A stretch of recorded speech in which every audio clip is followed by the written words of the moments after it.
Edition of Celtics Beat. And if you are watching the video feed of this show, as opposed to listening to the podcast, as many of you traditionally do, you will not only hear but see. I feel like you can visualize it just through the spoken word, but you can see it if you're watching the video. How much better Abby Chin and her background look than Evan Valenti and I do right now. I'm Adam Kaufman, happy to be with you. I tell you, I mean, she's bringing it. She's coming straight from the set, doing it from NBC Sports Boston, while I've just got my archaic DVD wall behind me and Evan, his usual backdrop. How are you? Thanks for being with us. I'm doing all right. Yes, I am coming to you from our studio here in the Boston Media Center in Needham. But I would be much better if the Celtics were coming off of a win instead of another Sunday matinee. I don't know, what do we even call these? Hell is what we call them. Loss. Yes. Yeah. The Charlotte Hornets. It's one thing when you lose games, as we can all agree on. It's another thing where you just feel like it's over from about 2 minutes into it. And unfortunately, it was one of those games where, and these are not common, more common this year for the Celtics than in past years, certainly, but even still not uber common, where the C's just, you feel 2 minutes into it that this probably isn't their day. Even with the Hornets undermanned as they are, and the Celtics as we know they are, although about as close to full strength as they've been. It's just Robert Williams who missed this one, but Evan Fournier still working his way back from the COVID situation, and obviously is the minutes restriction. He's not himself. Kemba Walker, I know at one point in time in the middle of the game had an injury but came back. Jalen has missed some time. Jayson is not fully himself despite the run that we've seen. But before we get into all the health element of stuff, Abby, it comes down to this team. It just continues to be consistently inconsistent, which is the hardest part to know as a fan, media, whatever, just a follower of the team, whether or not you're willing to buy in.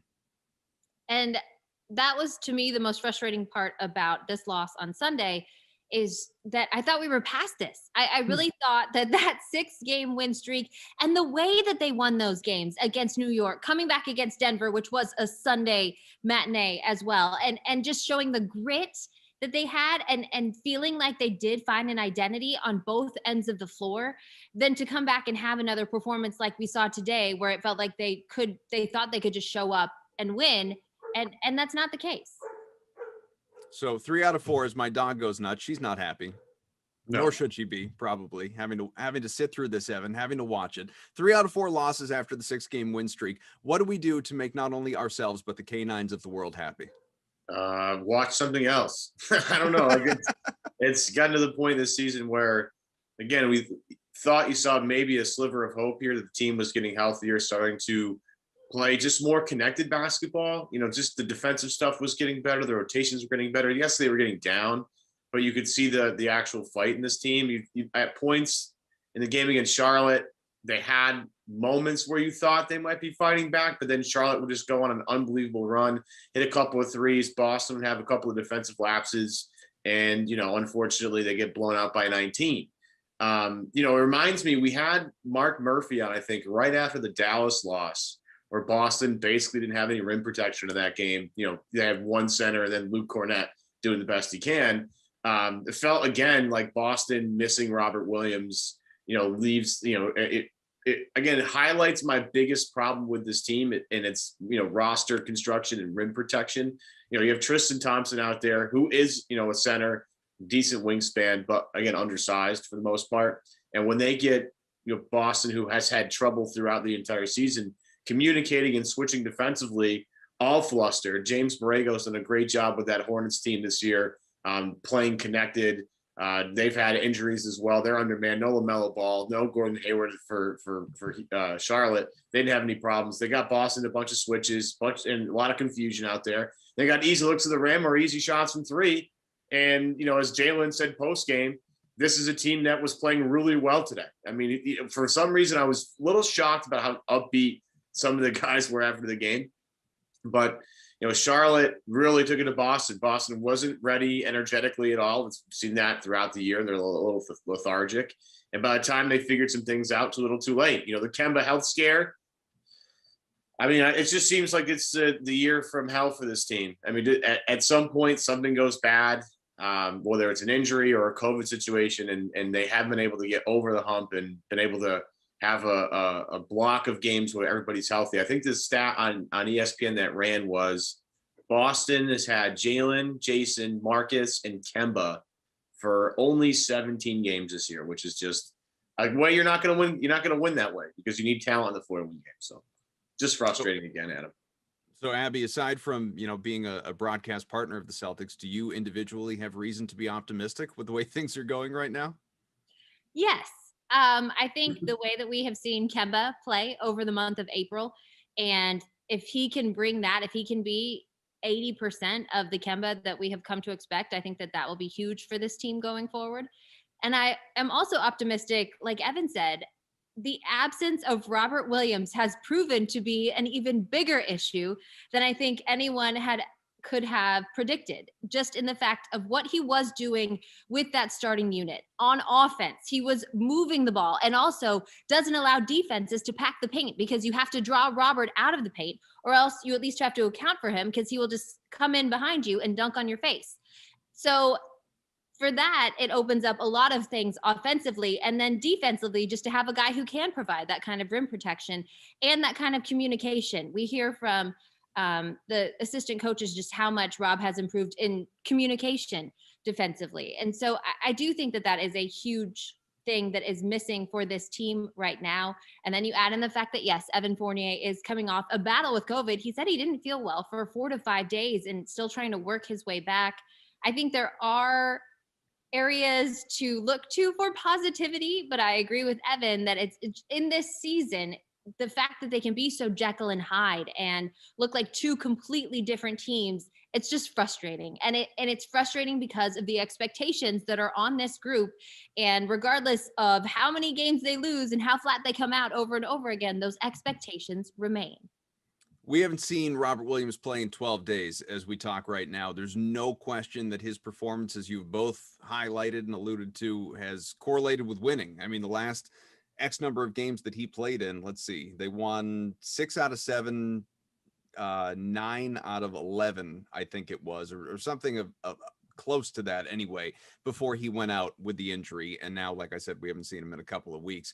Are you at all alarmed about the status of the injury and the fact that, we're not really hearing anything about, okay, well, should this be a couple more days or a couple more games? We don't really have a timeline on this guy right now. I was feeling really hopeful when I saw him on the sidelines in Brooklyn, the fact that he made the trip with the team, but also because he was wearing a Whitney Houston shirt, which, as Chris Forsberg just came into the studio, was trying to turn the lights out on me. I did figure it out, though, Forsberg. Well, he was just on with us last week or the week before, so he probably figures, NBC Sports Boston's well represented at this point. I just took where are you, Forsberg? What's going on, everybody? Yeah, there we go. What is this? You're supposed to be suited and booted. Dude, I'm actually not at work today. I'm actually at home today. I can put a suit on just for you, Forsberg, if you'd like. This is actually really good. Wearing a hoodie. I just get done work, Abby. I can put on my blazer if I have to, but as long as no one is I'll go blazer and blazer, Ken. You don't want to do that with me right now. I got to hold a closet at my dispense right now. I'm jealous. You can't let him get up and get dressed. It's good that you have brought back the hoodie and blazer, though, just in time for this program. All right, Forsberg, you had your time last week. Did you guys know Abby has a new podcast?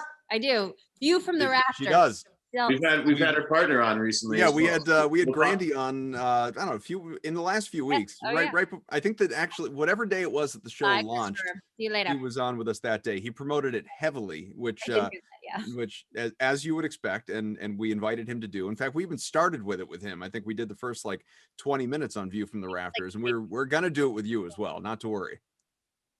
I think that was the debut week. It's only been out a few weeks, but yeah. Yeah, I will be happy to discuss that with you. We want to promote other podcasts in the Celtics family for sure. Yeah, sounds good. We just want to panic over Robert Williams first. That's all.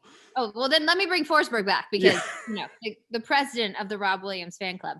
I will fight him for that title. I was feeling optimistic about Rob, seeing him not only because of the Whitney t-shirt, but just seeing him on the sidelines. And then to hear Brad speak today and say he's getting better. Brad, I feel like, was much more vague pregame on Sunday than he has been, where I feel like the last few games he said, maybe the next one. We're hoping he'll play at some point this weekend. We're hoping. And I think that has kind of gone away. So that's my only cause for concern. Is the way the language has changed for Brad Stevens. And I think he just doesn't want to overpromise, obviously, and get people excited. But as we know with Rob, these soft tissue injuries do have a tendency to linger. There was, when he first came into the league, and was that a knee or a back that they were trying to strengthen forever? And then he missed large chunks of last season due to another injury. So I am hopeful. I think that obviously if Danny Ainge felt there was any inkling of anything, he wouldn't have traded away Daniel Tice to open up this room for Rob to step into the starting lineup. So I'm hopeful that he will return soon. As we chat here with Abby Chin, and again, to highlight, because I don't know, people may listen to this a few days from now as we record it. But as I talk to you right now at roughly 5:00 on Sunday, on the heels of that Hornets loss, this C's team has 11 games left in the regular season. As we know, there's the play-in tournament situation. They are sitting currently, knowing not all the games for today have even been played yet. There are more still to be played later on. But currently, they are sixth. Tied for sixth, really, in the Eastern Conference with Miami, both at 32 and 29. Of the final 11 here, what is the priority for this team? Because Brad has said we're not worried about the play-in tournament, in the sense that we're not going, win chasing right now. Our priority is getting as healthy as possible to be ready for when we need to be ready for when the postseason rolls around. But we're going to blink and the playoffs are going to be here in one form or another. What do they need to highlight right now in these last few weeks? This is such a Brad Stevens answer, but playing good basketball, playing hit singles basketball for long stretches of time, like Evan was saying, playing connected basketball, particularly on the defensive end, and then figure out what you want to do offensively to get the ball moving, and how you can do that without Rob Williams or without even a Jayson Tatum or a Jaylen Brown on the floor. And so I agree with Brad in that health obviously is the number one priority. But when you look at those standings, I cannot take my eyes away from that 4 or 5 spot and the matchup possibilities that are there, whether it's the Knicks or the Hawks or even the Heat. But I like the Celtics' chances in those matchups more so than I do having to start off in a 6th seed, or with this team and the inconsistency and the issues with confidence that we have seen in them to drop far enough down to get into that play-in tournament scenario. I am fearful of that. So I think getting to that 4 or 5 spot is really important for this group. Yeah, I would agree with that. All of that, more connected basketball, communicating better. I think though at this particular juncture, not chasing wins, that's fine. And if you're not going to do that, you need to manage the minutes of Jayson and Jaylen. And you can throw Kemba in there as well, because you're always going to be worried about Kemba's minutes, although Danny has talked about how they feel a little more comfortable giving Kemba more minutes. But again, with the injury potential that we saw, they still have a couple in there. And so he will miss some games. Yeah. So, finding a way to, again, Jaylen and Jayson have done an unbelievable job trying to carry this team for the entire season. Again, anything that has happened this year, those guys, they've had their problems, but for the most part have been really, really outstanding. I would try and give those guys as much, not time off, but just trying to, lessen their load a little bit throughout the rest of the year, because look, this team is going absolutely nowhere if they're not healthy. And they're not, then even if they're healthy, in order to beat a team like Milwaukee, who just blew the doors off Philadelphia the other day, in order to beat a Brooklyn team that apparently is not going to have James Harden the rest of the regular season, but is going to, get healthier as the postseason starts, and has, a 3-headed monster that nobody really knows what's going to happen with that yet. And of course, Philadelphia. In order to beat those 3 teams, you're going to need superhuman efforts, probably from Jaylen and Jayson. Okay, with the way the season's gone and what we have for data and how unpredictable this team is, you're going to need both those guys playing their best the most important time of the year. So finding a way to get those guys some rest would be critical for me. Because again, if you don't have either of those guys playing at 100%, you're not going anywhere. You're going to get absolutely blown. You're going to get smoked in, maybe it's not the first round. Maybe you have a nice fight if you're the 6th seed or the 7th seed. But it still results in a round 1 loss. And if you're playing 4 or 5, again, maybe the matchup's a little bit better and you're playing an Atlanta team that's very inexperienced, or you're playing a Knicks team that, has played really hard this year, but again, has a lot of inexperience when it comes to the playoffs. So Just finding a way, seeding is not going to be a huge thing for this team. I don't think. I'd love to get to 4 or 5, but again, the odds of that are interesting. But finding a way to get your core guys healthy is huge at this point, and it's paramount. And Jaylen has this knee tendonitis that he's going to have to manage, not just for this year, but maybe for the rest of his career. Too. I mean, I wonder if that was affecting him tonight as well. Yeah, he was scoreless in the first quarter and then had 12 points quickly in the second. I don't know what happened there, but it's one of those things. Well, and Danny, Adam, what are you prioritizing? Well, I'm fearful of for Jaylen Brown. I mean, it's irrelevant, I guess, to the short-term question of the regular season and the playoffs. I'm wondering about Jaylen Brown's knee going forward. We talk all the time about the concern over Kemba Walker's knee, and obviously he's right around 30 years old. Jaylen Brown hasn't even really entered his prime years yet in the NBA, at least based on what his NBA clock could look like. The way Ainge has talked about that knee in past radio interviews really concerns me if this is all of a sudden something that needs to be managed long term. If we're just talking about managing it in the coming weeks, the playoffs this year, whatever, these things happen. If we have to worry about what Jaylen Brown's knee looks like next year, the year after that, from an actual load management standpoint, that's a little, I'm not going to go so far as to call it alarming, but it's absolutely concerning. With respect to, I guess, the short term, I agree with everything that you guys said about playing connected basketball, and obviously that needs to be number one. I sort of feel like that's something that you can't control if you're the coaching staff. Like, you're going to tell all the guys what you expect from them, and they're either going to go out there and they're going to do it or they're not going to do it. And you hope, obviously, that these guys respond the way they need to. For what you can control is how you're going to manage minutes. Going back to what Evan talked about, managing Jaylen, managing Jayson, managing Kemba, as you've both talked about, Fournier and what his situation is coming off of the COVID, and all these other, obviously, Robert Williams, and when is he going to be back? Is he going to be back? And we believe he is going to be. But that, to me, is sort of the bigger thing. You're not chasing wins. You're not worried about seeding. Unless it gets to a point where all of a sudden you're losing so much and you really do fall into like the 10 seed, then okay, you need to go out and maybe alter some things, because God forbid you miss the playoffs. And I don't think that's going to happen, but that changes the narrative a little bit. Speak it, Adam. Let's not let that enter into the conversation. Yeah, I mean, heaven forbid. But they are so, in your words, they are so Jekyll and Hyde that.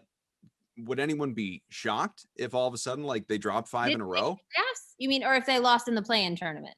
Yeah. Well, I don't think anyone would be shocked if they lost in the play-in tournament. I don't think you could be any more or less shocked by a loss in the play-in tournament or a loss in the conference finals. I really don't. I think the happy medium, we talked about this last week. My expectation for this team is a second round loss. And I think that's what most people's expectation for this team should be. And if you fall on one better or one worse, meaning a first round play-in loss or a loss in the conference finals because they're healthy and they got hot, I don't think either one of those should shock you. The only thing that should really shock you is if they actually reach the NBA finals. Everything else to me is in play for this team, and it's probably a second round loss. I am not as concerned about Jaylen Brown's knee. He has spoken about it and said he is frustrated, can't believe at 24 years old, this is something that he's got to be thinking about and worrying about. But I do think it's helpful that it's on the radar now at his age. And so he will take good care of it going forward. And as will, the training staff that works with him every step of the way. And hearing from Perk said he dealt with tendonitis throughout his entire career. And as a big man, that puts so much more weight and pressure on those joints, and he was able to play with it, play through it, and play for as long as the league would have him, as we saw. So I am not as concerned about the tendonitis. And then we even saw Jaylen has played, this was just his second game in the last 5. He missed one game, the Golden State game, I think it was, due to the knee, and he came back and was gangbusters, put up 37 points, and then he missed the next 2 because of that shoulder bursitis, which is what I think must have been the issue today, because if it was just the knee, he would have been fresh. And that is something that these injuries and guys missing time, they should be fresh. I mean, this is the good thing about maybe Rob Williams missing some time, is that he will be good to go for the stretch run, you hope, and then into the postseason. I mean, Evan Fournier coming back from COVID, when he does start to get a little bit of a rhythm back, hopefully that is something that will help them.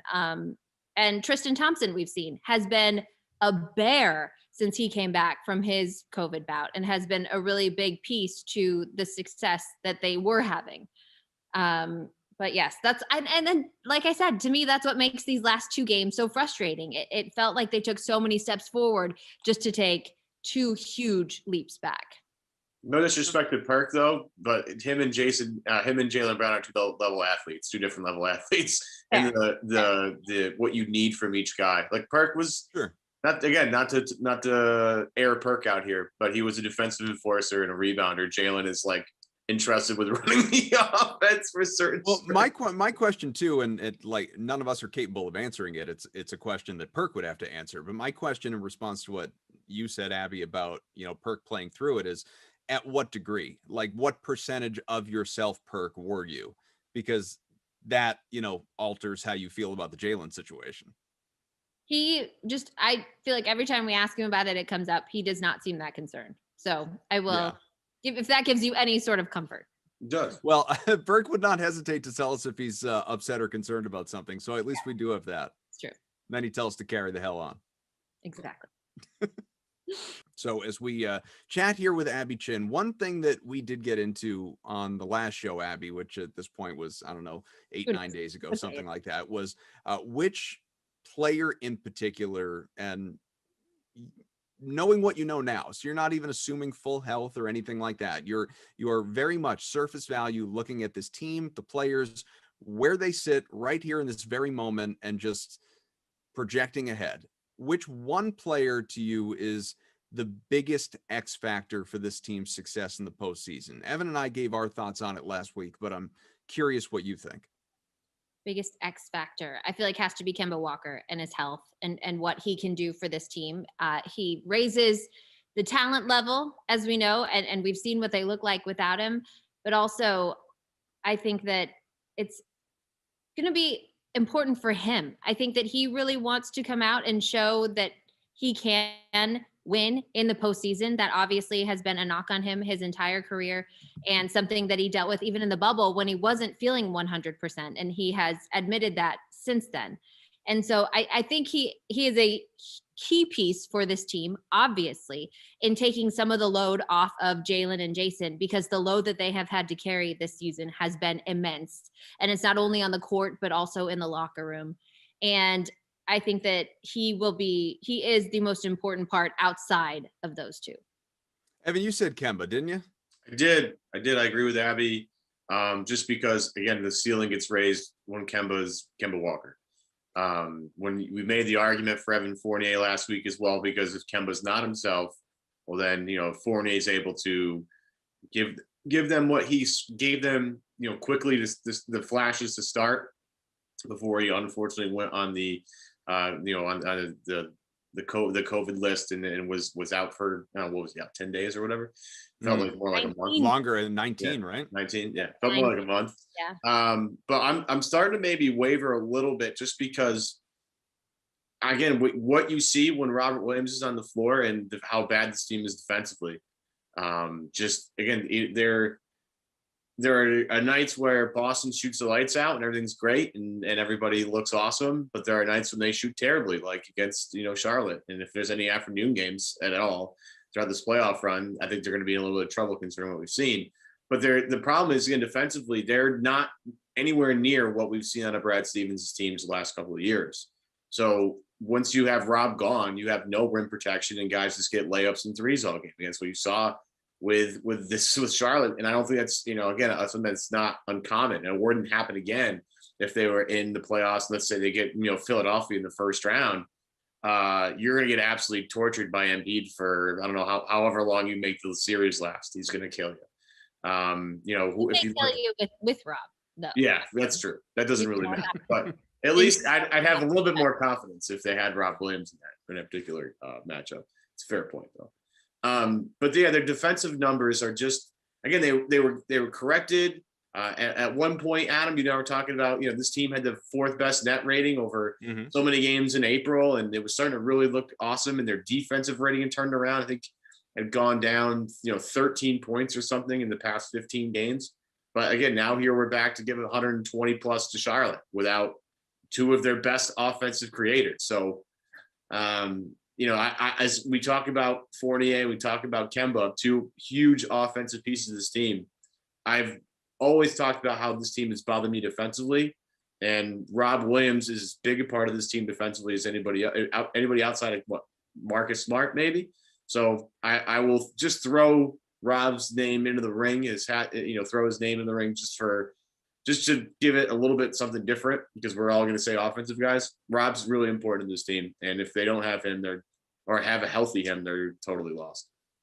Adam, I will say, and I know you said barring health and what we know now, but I feel good about this playoff rotation. Once you cut it down and you have the guys who you know that you can rely on, and you have the Celtics core 4 plus Tristan Thompson, Rob Williams, Evan Fournier, and can Jabari Parker maybe sneak in there just for that experience and that length and let us pray. Presence. I know. No one likes Jabari Parker like I'd like Jabari Parker, so let us pray. But then you can, work through the matchups. So then it's a Peyton Pritchard or a Grant Williams or a Shemi Ojale, whatever that matchup calls for. I feel much better about that rotation, knowing that every man, to a man, they know their role, they know what they're out there doing. And then, Evan, you talk about the importance of defense and individual guys, but that falls back on Jaylen and Jayson as well. They are 2 of the rangiest defenders on the wing in the league. And when those guys buckle down, it makes a difference. And so it's possible for them to be a top defensive team in the league. They just have to want to do it. And I think that the stage has to be there for that.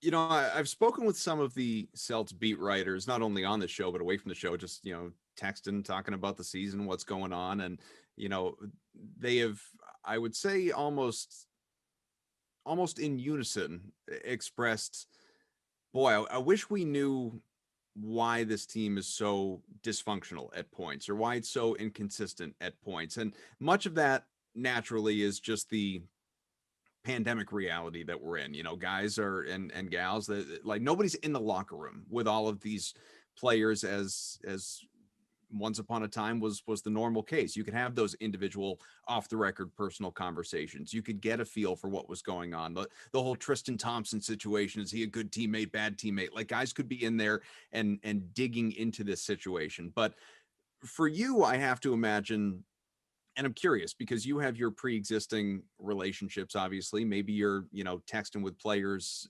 independent of obviously being able to see them in person. I have no idea. But, you know, once upon a time, before obviously you became the NBC Sports Boston's studio host, you're on the sidelines, you're traveling, you're, you know, you're hearing the huddle at short range distance. I mean, your information gathering ability was so much more so than it is right now for, you know, what you're used to, for what everybody is used to, just with what we're dealing with right now. Do you feel like you are at a loss for what is up with this team versus, you know, how you would normally feel connected to it?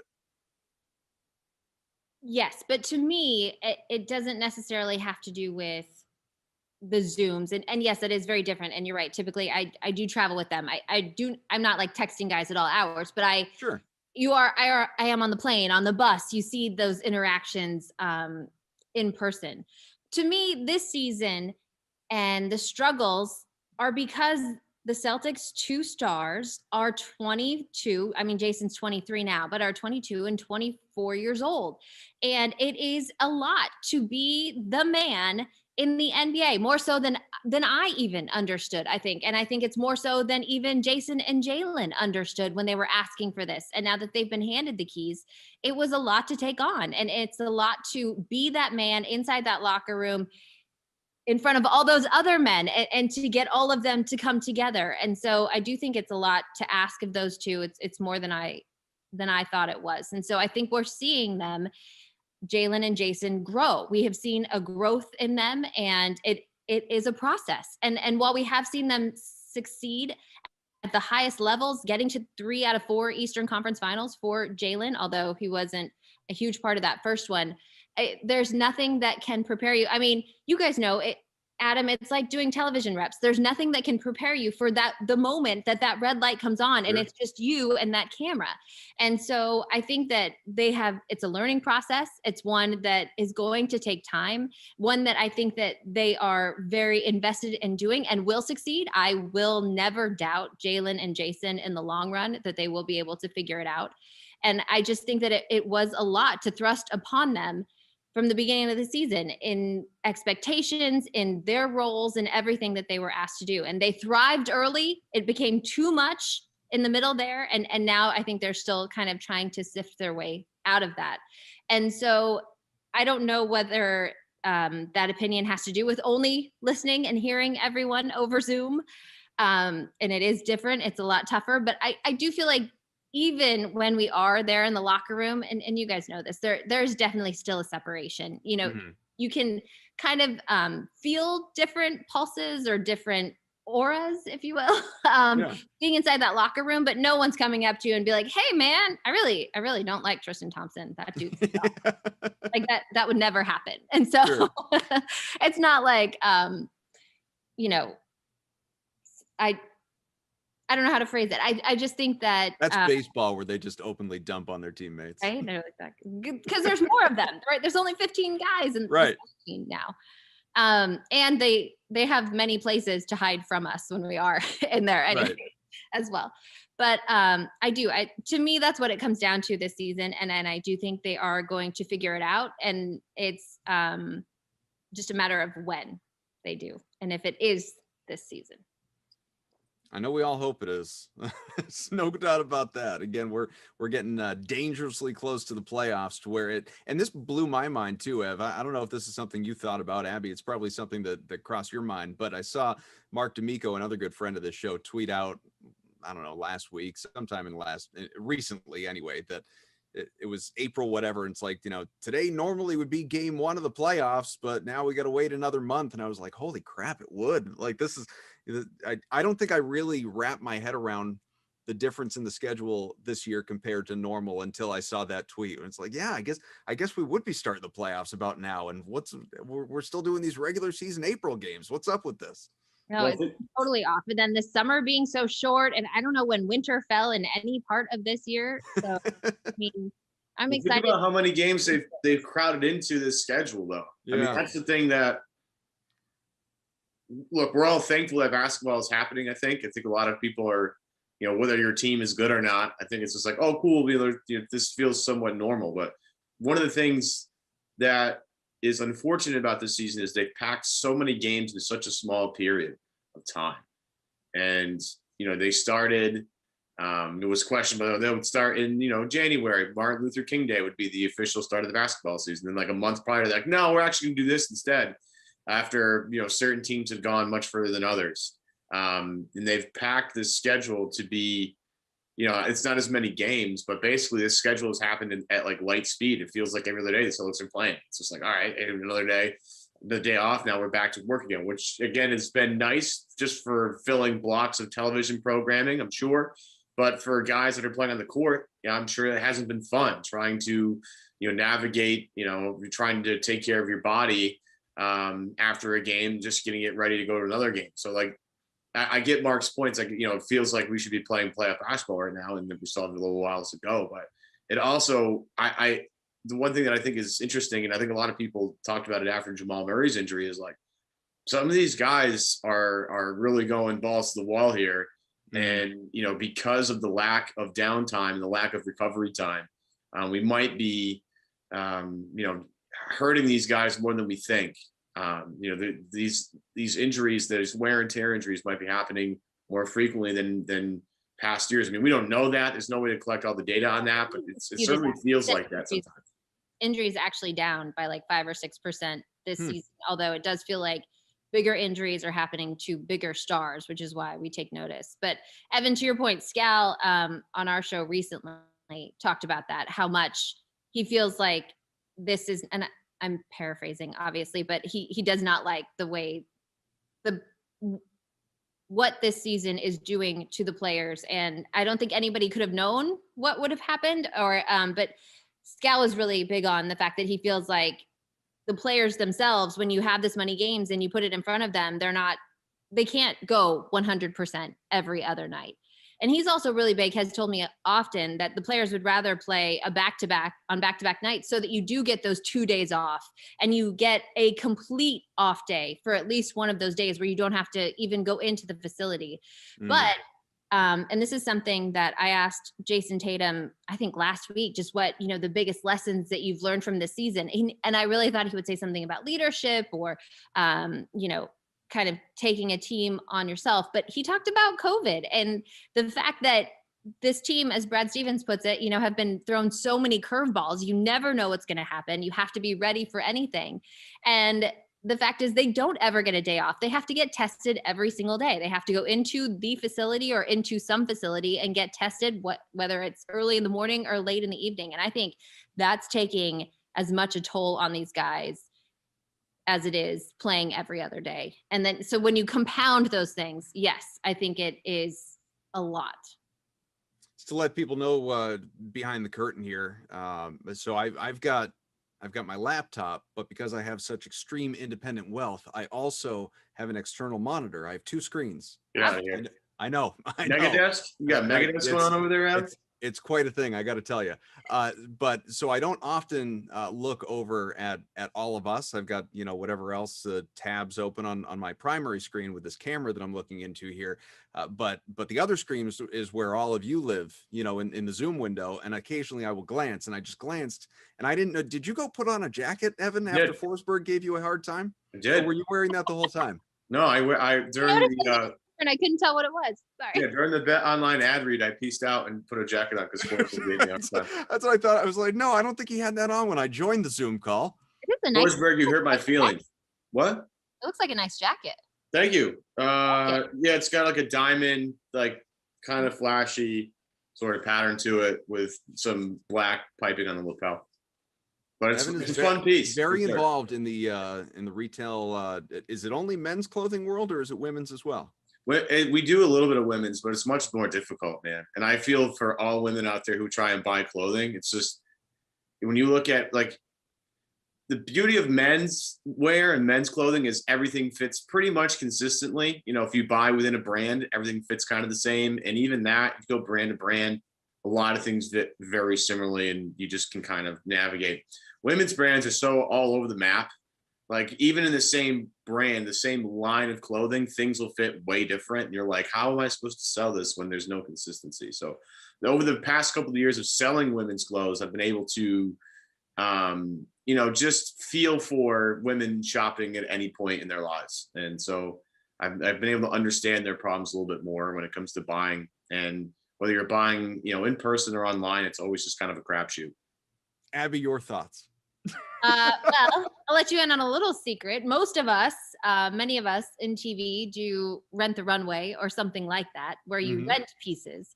And so to me, it doesn't matter if it fits or not, because I only have to wear it once and then I'm going to send it back. So I can bring in whatever safety pins or whatever needs to happen for that to get through once. And this season is even better because in the studio, you only see me from waist up. And so before, when I had to go to the arena, it did matter whether everything was covered. And now I wore a yellow dress that had a little bit of a neck the other day, but it was completely open in the back and the slit went up past my hip. When I put the dress on, I did not understand or comprehend where anyone was wearing this dress or why it was made that way. But, I put some. Was it made for someone just taller than you, or? I don't think so. I think the way that it was, I think it was, for going out. Yeah. Yeah. That's a going out dress for sure. Yeah, it's a going out dress. Who had somewhere to go. Yeah. But, I put my leggings on underneath it and you can't see my back. So it didn't matter. It worked. It looked beautiful on TV. So. Here's the question though. Have you worn sweatpants on set this year at all? Absolutely. Yes. I wouldn't, no, not, I haven't worn like big baggy sweatpants. I wear leggings. I mean, probably 50% of the time because it's cold in here. And so whatever dress I'm wearing, I typically wear leggings to keep my legs warm. But that is a little behind the curtain. I don't know if people really want to know about all that, but I will. People want to know. one of the I don't really lessons care I if they learned do or in they TV don't, because is I how much think it's easier it interesting. is to wear dresses. That's why women wear dresses, because you only need one piece. Whereas if you wear pants and the jackets and the shirts, you need 3 different pieces, and it just gets exhausting. See, so I guess Abby's probably not going to come in and shop with you, Ev. But Okay. Evan, where are you selling but- women's clothes? We're out in Pittsfield, so we're about a 2.5-hour drive from. Well, it depends if there's the traffic instruction now is way different now. Okay. But yeah, we're on the other. Well, I'm closer to New York than I am to Boston. Like I said, I am freelance, so I'm open to. There you go. Yeah, I've talked to It's not Forsberg. great. I've Yeah. talked to Forsberg about this as well. We got to start getting some merch on the shows. That way we can get a little brand recognition going. Maybe I'll send you something. My IG live feed before every pregame show. It's true. She'll yeah. If you're not checking out the stories there for Abby on the gram with just like, this is what I will be wearing, and here's a key stat from the game. This is how we do the promotion right around. This is synergy. I will say this though, Kaufman, you have terrible fashion taste. Every time I put something on my Instagram of like yes or no, you always don't like it. I don't understand. You can tell how each individual is voting. I didn't know that. Yeah, I know exactly how you vote. You never vote for anything I post. He sees you. I don't get it. I've tried to. I was going to call you out so many times. I'm like, dude, how do you not like anything that I put on here? Not one thing. I feel like I do like some of it. You never vote yes. That's not true. I think it's a bit at this point. I had no idea that at this point. I had. Now you can't. Now you can't like anything ever. Like, no, I'm so Instagram dumb that it's like true. I had no idea that you can see Absolutely. I mean, obviously I know you can see like how people are voting, but in terms of like whatever percentage yes versus no, I didn't know you could actually see who is voting for what. Oh yeah, I see all of it, and I that's how I know it helps me buy, right? So is the reason why I post that stuff. It's crowdsourcing for me. I'm wearing a T-shirt right now that says "You just got lit up." I don't think anyone here needs to quibble over my fashion sense. I think we all know how bad it is. Yes. What's the last? My wife will be the first to tell you. From back there. What's that? What's the last DVD that you watched? Well, that's a great question. Oh God. Well, I can tell you the last movie I watched, which was Mortal Kombat on HBO Max last night. Was it awesome? The new one? The new one. Yeah, it just came out on Friday. It's the very short summary is it's fun. Like if you liked the game, it's a really fun movie. The special effects are incredible. The kills, the fights, the choreography of the fights, all phenomenal. The acting, little something to be desired. You're going to Mortal Kombat. What's that? You're going to Mortal Kombat. Nobody's going to go watch Mortal Kombat. But here's where I defend that. So Kano, the dude who plays Kano, whoever he is, steals every scene that he's in. He's incredible. He's funny. He's like, I mean, he's the one who got paid the big bucks. Everyone else is just kind of. Yeah, I guess so. Like he's amazing. But so Sonya Blade, who of course in the original Mortal Kombat was played by Mrs. Pete Sampras, or otherwise known as Veronica Vaughn from Billy Madison. Bridget Wilson, maybe I think is her real name. I just know it's Veronica Vaughn. Yeah, that Veronica Vaughn. So but there's like one line, like the line it's like the big line of the whole movie is her explaining to this dude Cole, why they're trying to basically save Earth. And it's like, and there's this, outer realm competition, and it's called Mortal Kombat. And the way that she delivers this line is just so cheeky and dumb and off-putting that it really it soiled some of the experience for me. The last DVD on the wall that I've watched, though, really, I don't know. I mean, many of them are old, as you would expect. Evidently, with this streaming thing, most people don't buy DVDs anymore, Abby. Do you even have a DVD player? I was gonna say, I think the bottom line here is that we would rather talk about this than the way the Celtics are playing over these last 2 games. We could at least be more engaged and entertaining about it, probably. Yeah. But before we do let you go, obviously, as mentioned earlier, you have joined the ranks of the greater Celtics family with podcasts. You, Sean Grandy, Mark D'Amico, of course, Kendrick Perkins, all together, maybe all together at once, maybe in rotation. I don't know. You could explain it. View from the Rafters, the new Celtics podcast in partnership with the team itself, which is the first of its kind as well. I know you've released a few episodes, long form, in-depth, interesting stories that really get to know people and your guests in a much deeper level versus, game commentary like we do here. So tell us a little bit more about it and how you're enjoying it so far.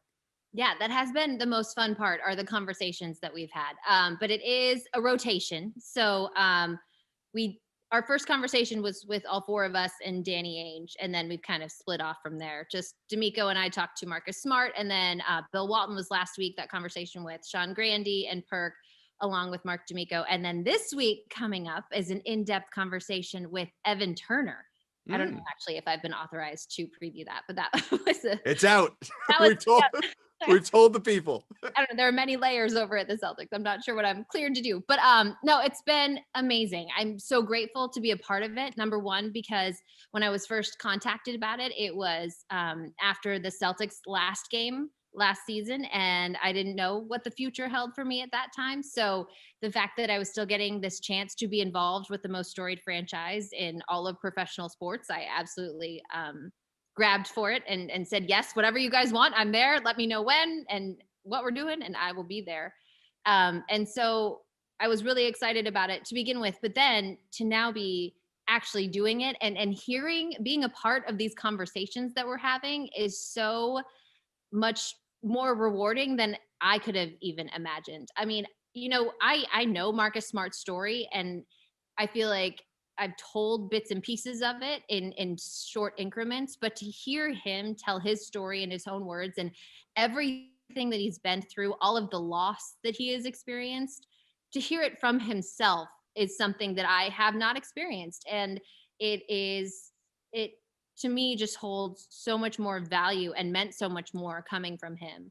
And then from that, we also talked to, I think we saw a side of Danny Ainge that isn't out there, which is incredible because he's been a part of all of our lives for so long and appears on a weekly radio interview. But I learned things about Danny just in that conversation, more things about Danny than I have in the 8 years that I've been here. And so it's a really interesting format in that it is different. We're not talking about the day-to-day. We want it to be something that you can go back to anytime and just learn about these individuals. I feel like we get to know them, or we think we know them so well, especially with their presence on social media, but there's just so much more, as there are to all of us. And so I think it's really cool that we are getting to highlight those other sides of their personalities.